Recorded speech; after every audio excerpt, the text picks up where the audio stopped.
Hello বন্ধুরা, চলে এসেছি ছোট্ট একটা মিনি ব্লগ তোমাদের সাথে শেয়ার করতে। আজকে হচ্ছে রাখি পূর্ণিমা। সকল ভাই বোনদের জানাই অনেক শুভেচ্ছা রাখি পূর্ণিমা। আমি যাচ্ছি আমার ভাইকে রাখি পরাতে। এই 30 বছর পরে এই স্বপ্নটা আজকে পূরণ হবে, সবটাই তোমাদের সাথে শেয়ার করব। আমার ভাইকে আমি ফিরে পেয়ে গেছি। চলো সেখানে গিয়ে তোমাদের সাথে আবার কথা।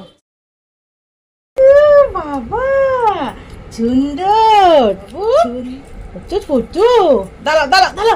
ও বাবা কি, এই যে বাবু, এই যে বাবু, এই যে মিষ্টি গুলো খাচ্ছে রে। শান্ত কইছে আমার।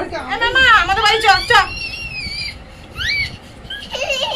এই যে এই যে এই যে এই যে এই যে এই যে এই যে না তাও তাও একটু খেয়ে নাও, দে ওকে, দে একটু খাবে। এই বাবু হাতটা কেমন করছে রে। কে পয়সে নাকি কে পয়সে? বাবা বাবা